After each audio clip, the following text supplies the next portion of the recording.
지도에서 사라진 7분. 384명. 이 숫자 하나만으로도 네팔과 티베트 국경 일대 전체가 오싹한 공포에 휩싸였다. 100구가 넘는 시신이 진득하게 뒤엉킨 진흙더미 속에서 발견된 가운데 수백 명은 흔적도 없이 사라져 마치 히말라야 산맥 자체에 삼켜진 듯했다. 하지만 가장 충격적인 사실은 이 끔찍한 재난이 도시를 초토화할 만큼 강력한 지진에서 시작된 것이 아니라 사람들이 대피할 필요조차 없다고 여길 만큼 미약해 보였던 규모 4.4의 진동에서 비롯됐다는 점이다. 불과 몇 분 뒤, 상류에서 흘러내린 수백만 세제곱미터의 물은 순식간에 거대한 진흙 장벽으로 변했고 산의 바위를 지식이고 나무를 쓰러뜨리며 하류로 돌진하는 길목의 모든 것을 휩쓸어버렸다. 이 급류의 파괴력은 950톤의 폭약에 맞먹는 것으로 비유될 정도였으며 한때 사람들로 붐비던 지역은 경보 시스템이 사실상 손쓸 틈조차 없을 만큼 짧은 시간 안에 죽음의 진흙바다로 변했다. 그리고 가장 무서운 것은 재난이 촉발된 순간부터 진흙에 괴물이 주거지를 덮칠 때까지 걸린 시간이 고작 7분에 불과했다는 사실이다. 그렇다면 세계의 지붕이라 불리는 이곳에서 대체 무엇이 깨어난 것일까? 그리고 왜 이토록 작은 진동이 이 끔찍한 대홍수로 향하는 문을 활짝 열어젖힐 수 있었던 것일까? 마침내 무시무시한 물줄기가 계곡에서 빠져나간 뒤 남은 것은 단순히 폐허가 된 마을이 아니었다. 오랜 경험을 쌓은 구조대원들조차 말문을 잃게 만들 만큼 참혹한 광경이었다. 까똥 국경검 문소와 주변 계곡, 일대 전체가 거대한 진흙과 암석잔해 아래 거의 완전히 사라졌다. 한때 우뚝 서있던 콘크리트 건축물은 이제 일부 뒤틀린 잔해만 간신히 모습을 드러냈고 중장비와 차량은 완전히 파묻혔으며 도로와 교량, 각종 기반시설은 마치 보이지 않는 손에 의해 지도에서 지워진 듯했다. 곳에 따라 끈적하게 뒤엉킨 진흙층의 깊이는 약 1.5m에 달했으며 모든 도로가 거대한 함정으로 변하면서 구조대가 재난 현장으로 진입할 통로를 확보하는 데만 수시간이 걸렸다. 그러나 최초의 수치가 공개되자 비로소 참사의 진짜 규모가 드러나기 시작했다. 네팔 측에서는 95구의 시신이 발견됐으며 티베트 측에서도 추가로 3구의 시신이 발견됐다. 더욱 충격적인 것은 재난 이후 무려 384명의 외국인 관광객이 실종된 것으로 보고됐다는 사실이다. 그리고 바로 이 때문에 수색 작업은 절망적인 시간과의 싸움으로 변했다. 상당수의 희생자들이 진흙 급류에 휩쓸려 그대로 강바닥으로 끌려갔거나 수많은 흙과 바위에 짓눌린 채 지하 깊숙이 매몰됐을 가능성이 있기 때문이다. 그 순간 벌어진 모든 상황을 온전히 기록한 카메라는 없었고 흔적을 추적할 수 있을 만큼 온전하게 남은 도로도 없었다. 심지어 사람들이 오가던 수많은 장소조차 이제는 차가운 진흙과 흙더미만 남은 공간으로 변해버렸다. 결국 가장 끔찍한 의문이 떠오르기 시작했다. 384명은 불과 몇 분 만에 어떻게 사라진 것일까? 그 답을 찾기 위해서는 시간을 거슬러 올라가 계곡 전체가 죽음의 진흙바다로 변하기 불과 몇 시간 전으로 돌아가야 한다. 왜냐하면 재난이 발생하기 전까지만 해도 이곳은 결코 죽음의 땅처럼 보이지 않았기 때문이다. 티베트 지역을 포함한 네팔과 중국 국경 일대의 거대한 산맥 깊숙한 곳에 자리한 계곡들은 한때 사람들의 왕래가 끊이지 않는 활기찬 국경 지역이었으며 사람들은 이곳에서 매일 생활하고 이동하며 일하고 있었다. 이 시나리오에서 묘사된 상황에 따르면 약 5만 명이 이 지역에서 생활하고 활동하고 있었으며 수천 미터 높이의 거대한 산벽 사이에 거대한 인간 네트워크가 형성돼 있었다. 티베트 고원에 얼어붙은 지역에서 흘러나온 차가운 물줄기는 깊은 계곡 사이를 파고들며 강을 이루었고 이는 지역 주민들에게 생명의 원천이자 자연적인 교통로 역할을 했다. 그러나 인간은 단순히 물이 흐르는 모습을 지켜보고만 있지 않았다. 강 양쪽에는 수력발전 시설과 도로, 교량, 교역을 위한 각종 기반시설이 잇따라 들어섰고 험준한 산악 지역은 점점 더 중요한 경제적 연결고리로 변해갔다. 순례객들은 산악도로를 따라 줄지어 이동했고 해외 관광객들은 지구상에서 가장 혹독한 지형 가운데 하나를 경험하기 위해 이곳을 찾았다. 초기 시나리오에서는 다양한 국적을 가진 약 390명의 순례객도 언급됐으며 이들 외에도 지역 수력발전 프로젝트 현장에서 직접 일하던 기술자와 노동자들이 있었다. 다시 말해, 산바위와 빙설, 거친 강물밖에 없을 것 같았던 이곳은 인간의 활동이 점점 집중되는 지역으로 변하고 있었다. 그리고 바로 이곳에서 이 사건 전체를 관통하는 가장 섬뜩한 역설이 나타났다. 인간은 세계에서 가장 험난하고 예측하기 어려운 지질 환경 가운데 하나의 현대적인 기반 시설망을 건설했던 것이다. 깊은 협곡 양쪽을 연결하는 다리와 산비탈을 가로지르는 도로, 강바로 옆에 세워진 콘크리트 구조물들은 마치 인간이 한 걸음씩 자연을 길들여온 듯한 착각을 불러일으켰다. 그러나 그것은 위험한 착각에 불과했을지도 모른다.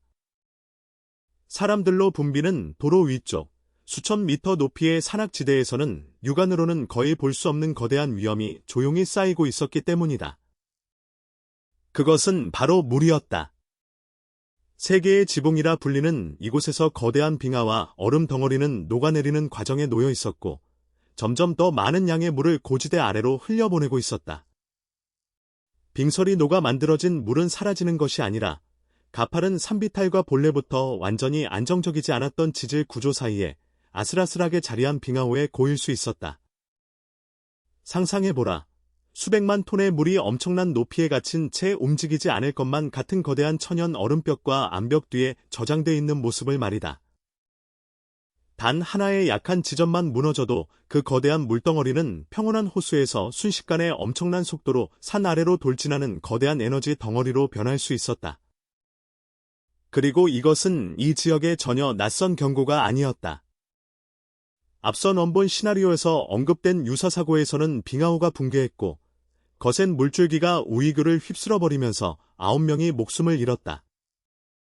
이 같은 재난은 이 지역에서 계속 건설하고 활동하려는 모든 사람에게 적색 경보와도 같은 경고가 되었어야 했다. 그러나 자연이 이미 경고의 목소리를 냈음에도 인간은 다시 이곳으로 돌아왔다. 새로운 시설은 계속 들어섰고 도로는 계속 이용됐으며 사람들은 빙설에서 발원한 강과 맞닿은 계곡으로 계속해서 들어갔다. 자연은 이미 경고했지만 인간은 여전히 위험한 지역 안으로 발을 들여놓았다. 그리고 더욱 무서운 사실은 빙하호가 반드시 스스로 붕괴할 필요조차 없었다는 것이다. 정확히 약한 지점을 강하게 건드릴 단 한 번의 충격이면 충분했다.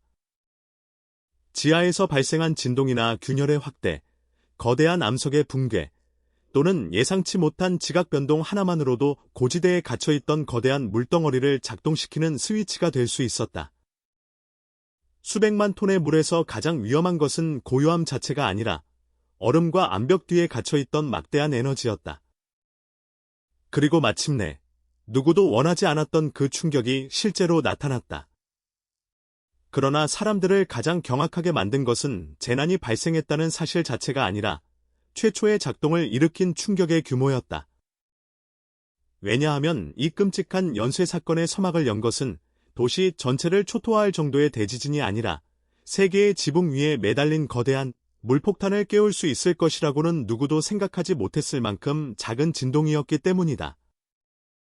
이제 우리는 사람들이 도망치기 시작하기 정확히 7분 전으로 돌아가야 한다. 바로 그 순간 세계의 지붕에서 치명적인 연쇄 반응이 시작됐기 때문이다. 당시 지표면은 규모 약 4.4의 지진으로 갑자기 흔들리기 시작했다. 얼핏 듣기에는 몇 분 뒤 계곡 전체가 진흙과 흙더미의 지옥으로 변할 것이라고 생각하기에는 너무도 평범해 보이는 수치였다. 그러나 바로 이것이 이번 재난에 숨어있던 치명적인 함정이었다. 문제는 규모 4.4의 지진이 얼마나 많은 건물을 무너뜨릴 수 있느냐가 아니었다. 진짜 문제는 그 지진이 상류에서 무심코 건드린 것이었다. 그곳에는 이미 거대한 약점이 존재하고 있었고 그것은 움직이지 않는 듯 보이는 얼음과 바위, 물 아래에 숨겨져 있었다. 지진파가 안반을 타고 퍼져나가면서 얼음과 암석 덩어리가 흔들리기 시작했다. 그리고 순식간에 산사태가 발생했다. 엄청난 양의 토사와 거대한 암석이 산비탈에서 빙하호를 향해 무서운 기세로 쏟아져 내렸다. 그 충돌은 단순한 산사태가 아니었다. 수백만 세제곱미터의 물을 붙잡고 있던 천연 호수벽을 거대한 주먹으로 정면에서 강타한 것과 같았다. 압력이 순식간에 치솟았다. 얼음과 암석으로 이루어진 구조물은 더 이상 압력을 견뎌내지 못했다. 그리고 마침내 자연의 벽이 무너졌다. 눈 깜짝할 사이에 수백만 세제곱미터의 물이 높은 산악지대에 매달려 있던 호수에서 한꺼번에 쏟아져 나왔다. 그러나 이때 계곡으로 돌진하기 시작한 것은 더 이상 평범한 물줄기가 아니었다. 물은 흙과 바위, 나무, 진흙 그리고 이동 경로에 있던 모든 물체를 휩쓸어 담았고 이 모든 것은 멈추지 않고 가속하는 거대한 물질 덩어리로 변했다. 거대한 토석류가 마침내 모습을 드러냈다. 그리고 그 순간부터 죽음의 카운트다운이 시작됐다. 규모 4.4 빙하호 붕괴 진흙, 급류 형성 단 7분 만에 계곡으로 돌진. 이것이 서로 아무런 관련이 없어 보였던 숫자들이 하나의 끔찍한 재난으로 연결된 연쇄 반응이었다. 히말라야의 지형은 상황을 더욱 끔찍하게 만들었다. 가파른 산비탈은 물줄기를 거대한 자연의 가속장치로 바꿔놓았다. 아래로 내려갈수록 속도는 더욱 빨라졌고 빨라질수록 더 많은 물질을 휩쓸어갔다. 거대한 바위들은 급류에 의해 작은 자갈처럼 끌려갔다. 나무들은 뿌리째 뽑혀 거대한 쇠망치처럼 급류 속을 휘몰아쳤다.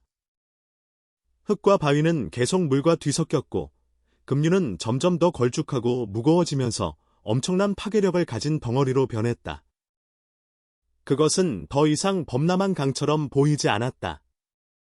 그것은 산 아래로 돌진하며 앞을 가로막는 모든 것을 집어삼키는 살아있는 진흙 장벽과도 같았다. 그리고 바로 이 지점에서 시나리오상 이 급류의 엄청난 파괴력을 설명하기 위해 950톤의 폭약이라는 수치가 등장한다. 수백 톤에 달하는 파괴력이 좁은 계곡을 향해 돌진하는 거대한 물질 덩어리에 집중된 모습을 상상해보라. 그 앞에는 도로와 교량, 차량, 건축물 그리고 사람들이 있었다. 하지만 가장 무서운 것은 급류의 힘 자체가 아니었다. 가장 무서운 것은 바로 시간이었다. 인간에게 기술이 없었던 것도 아니고 경보 시스템이 없었던 것도 아니며 자연재해 앞에서 완전히 무력했던 것도 아니었다. 문제는 그들에게 주어진 시간이 단 7분뿐이었다는 것이다. 무슨 일이 벌어지고 있는지 알아차릴 7분, 경보를 보낼 7분, 그리고 저지대에 있던 사람들이 수천 미터 높이에서 쏟아져 내려오는 진흙 급류를 피해 달아날 길을 찾을 7분이었다. 평평한 도시라면 7분은 수천 명을 대피시키기에 충분할 수도 있다. 그러나 작은 산사태 하나만으로도 도로가 막힐 수 있는 히말라야 협곡에서는 7분이란 시간이 때로는 산이 깨어나는 소리를 듣는 것만으로도 끝나버릴 수 있다. 그리고 경보가 실제로 사람들의 귀에 들려왔을 때는 이미 괴물이 바로 눈앞까지 다가왔을지도 모른다. 거대한 진흙 급류는 까똥 지역과 아래쪽 계곡으로 곧장 돌진했고 한때 사람들로 붐비던 도로는 순식간에 거대한 혼돈의 물길로 변했다. 시나리오에 따르면 약 430메가와트 규모의 전력 공급이 영향을 받았으며 중장비조차 물과 토석의 거대한 힘을 막아낼 수 없었다. 한때 이 지역을 건설하고 지키기 위해 사용됐던 장비와 차량들은 이제 자연의 힘에 의해 그대로 잠기거나 휩쓸려갔다. 교통 기반 시설은 진흙 속에 묻혔고 국경권 문소는 고립됐으며 한때 국경 양쪽을 연결하던 도로는 이제 끊어진 진흙길로 변했다. 그러나 구조대원들에게 진짜 악몽은 이제 막 시작되고 있었다. 원래도 험준했던 지형은 급류가 지나간 뒤 완전히 변형됐고 기존 지도는 접근 경로를 파악하는데 사실상 아무런 도움이 되지 못했다. 헬리콥터 착륙이나 보급에 필요한 공터도 찾기 어려워졌으며 진흙과 암석잔해, 각종 장애물이 끊임없이 구조대의 진입을 가로막았다. 한때 인간을 지켜줄 마지막 방패로 여겨졌던 현대 기술조차 완전히 변해버린 히말라야의 지형 앞에서는 한계를 드러냈다.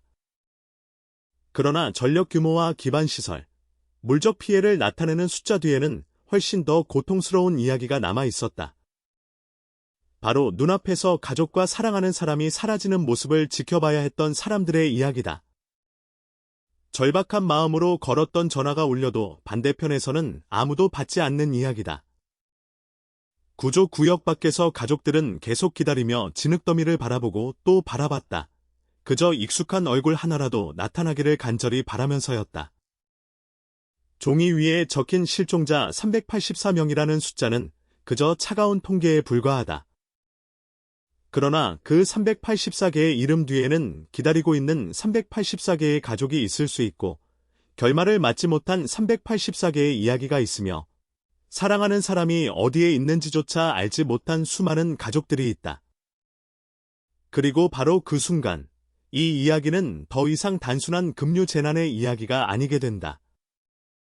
그것은 우리가 충분히 이해하고 있다고 믿었던 자연의 거대한 시스템 앞에서 인간이 어디까지 한계를 드러내는지를 보여주는 이야기가 된다. 인간은 국가와 국가 사이에 국경을 세울 수 있다. 거센 강 위에 다리를 놓을 수도 있다. 공장과 수력발전댐을 건설하고 현대적인 장비를 험준한 산악 지역까지 가져갈 수도 있다. 하지만 인간은 지질 구조에게 가만히 있으라고 명령할 수 없다. 빙설에게 녹지 말라고 요구할 수도 없다. 더욱이 산 위에 갇혀있는 수백만 톤의 물에게 영원히 움직이지 말라고 강요할 수도 없다.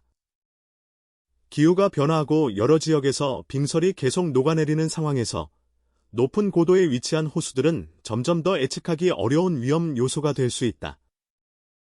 아주 작은 변동 하나만으로도 인간의 통제 능력을 훨씬 뛰어넘는 연쇄 반응이 발생할 수 있다. 따라서 이 재난을 전체적인 사건의 흐름으로 바라본다면 이것은 단순히 거대한 진흙 급류에 관한 이야기가 아니다. 이것은 작은 진동 하나가 자연의 약한 지점을 정확히 건드리고 빙하호를 무너뜨리며 수백만 세제곱미터의 물을 방출하고 사람들이 붐비던 계곡을 단 몇 분 만에 재난 지역으로 바꿔버리는 과정을 보여주는 이야기다. 그리고 그 연쇄 반응의 끝에는 한때 사람들이 살고, 일하고, 순례하거나 단순히 지나갔던 그곳에서 수백 명의 사람들이 흔적도 없이 사라진 현실이 놓여 있다. 결국 가장 무서운 질문은 여전히 남아있다. 만약 히말라야에서 거대한 진흙 장벽이 덮쳐오기까지 당신에게 주어진 시간이 단 7분뿐이라면 당신은 그것이 단순한 지진의 소리라고 알아차릴 것인가? 아니면 돌이킬 수 없는 재난이 시작됐음을 알리는 마지막 경고음이라는 사실을 알아챌 수 있을까?